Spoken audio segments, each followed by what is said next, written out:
ക്രിസ്തുവിൽ പ്രിയ ദൈവജനമേ, തിരുനാളിൻ്റെ സന്ധ്യാവന്ദന പ്രാർത്ഥനയിലൂടെ ദൈവം വിശുദ്ധൻ്റെ മധ്യസ്ഥത്താൽ നമ്മെ അനുഗ്രഹിച്ചതിനെ ഓർത്ത് നമുക്ക് നന്ദി പറയാം. ഇന്നേ ദിവസം പ്രത്യേകമാം വിധം സന്ധ്യാവന്ദന ശുശ്രൂഷയ്ക്ക് മുഖ്യ കാർമ്മികത്വം വഹിച്ചത് ബഹുമാനപ്പെട്ട ഹൈസിൻ എം നായകം അച്ഛനാണ്.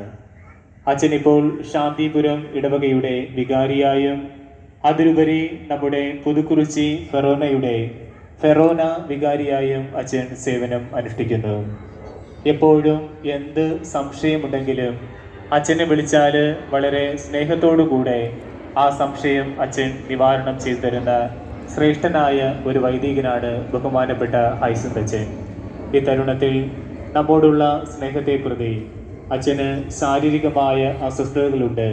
എങ്കിൽ തന്നെയും അതൊന്നും ഗണ്യമാക്കാതെ തുമ്പ മക്കളോടുള്ള സ്നേഹത്തെ പ്രതി നമ്മുടെ ക്ഷണം സ്വീകരിച്ചുകൊണ്ട് ഈ സന്ധ്യാവന്ദന പ്രാർത്ഥനയിലൂടെ തൻ്റെ കരങ്ങൾ വിരിച്ച് നമുക്ക് വേണ്ടി പ്രാർത്ഥിച്ച ബഹുമാനപ്പെട്ട ഫെറോന വികാരി ഹൈസിൻ എം നായകം അച്ഛന് ഇടവക കുടുംബത്തിൻ്റെ നാമത്തിൽ ആത്മാർത്ഥമായി നന്ദി അർപ്പിക്കുന്നു.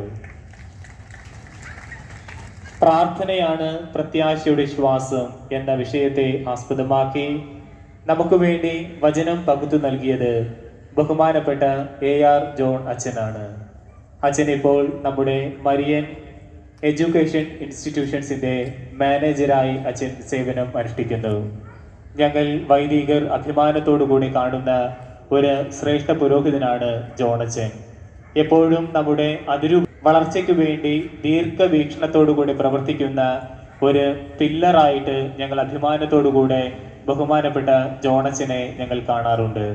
തീർച്ചയായിട്ടും അച്ഛൻ്റെ വാക്കുകളിൽ ആ ഗൗരവവും അതിൻ്റെ പ്രാധാന്യവും ഉണ്ടായിരുന്നു.